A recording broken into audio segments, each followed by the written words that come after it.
नमस्कार विद्यार्थी मित्रांनो, आपण पाहतात अभ्यास मित्र माझी शेती माझे आरोग्य। प्रश्न क्रमांक 1, अर्थशास्त्र ही संज्ञा कोणत्या ग्रीक शब्दापासून बनली आहे? उत्तर, अर्थशास्त्र ही संज्ञा ओइकोनोमिया या ग्रीक शब्दापासून बनली आहे। प्रश्न क्रमांक 2, ओइकोनोमिया या ग्रीक शब्दाचा अर्थ कोणता?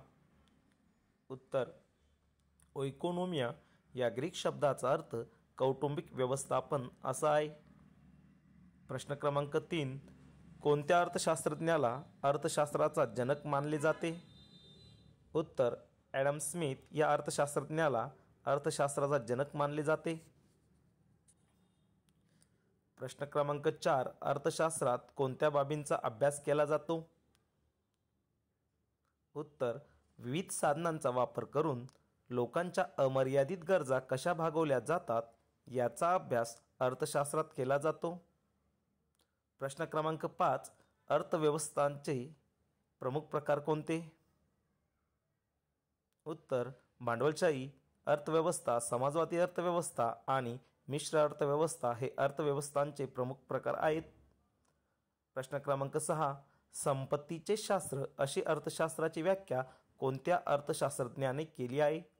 उत्तर, ॲडम स्मिथ या अर्थशास्त्रज्ञाने अर्थशास्त्र हे संपत्तीचे शास्त्र अशी अर्थशास्त्राची व्याख्या केली आहे। प्रश्न क्रमांक 7, ॲडम स्मिथ यांचा कोणता ग्रंथ 1776 साली प्रकाशित झाला? उत्तर, 1776 साली ॲडम स्मिथ यांचा राष्ट्राची संपत्ती हा ग्रंथ प्रकाशित झाला। प्रश्न क्रमांक 8, व्यक्तिगत व कौटुंबिक व्यवस्थापन कोणत्या आर्थिक घटकांशी संबंधित असते? उत्तर, व्यक्तिगत व कौटुंबिक व्यवस्थापन हे मुख्यतः उत्पादन व खर्च या आर्थिक घटकांशी संबंधित असते। प्रश्न क्रमांक 9, वैश्विक अर्थव्यवस्था म्हणजे काय?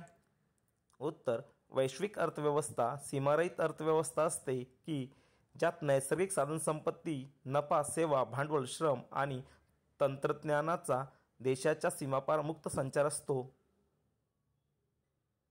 प्रश्न क्रमांक 10, भांडवलशाही अर्थव्यवस्थेत उत्पादनाच्या साधनांची मालकी व व्यवस्थापन कोणाकडे असते?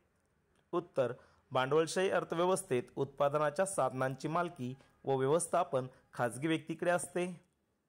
प्रश्न क्रमांक 11, जागतिकीकरण म्हणजे काय? उत्तर, देशाच्या अर्थव्यवस्थेला जागतिक अर्थव्यवस्थेशी एकरूप करणे म्हणजे जागतिकीकरण होय। प्रश्न क्रमांक 12, वेळ, पैसा, श्रम, भूमी व साधने यांचा प्रभावीपणे वापर कसा करावा हे कोणामुळे समजते? उत्तर, वेळ, पैसा, श्रम, भूमी व साधने यांचा प्रभावीपणे वापर कसा करावा हे अर्थशास्त्रामुळे समजते। जय हिंद विद्यार्थी मित्रांनो।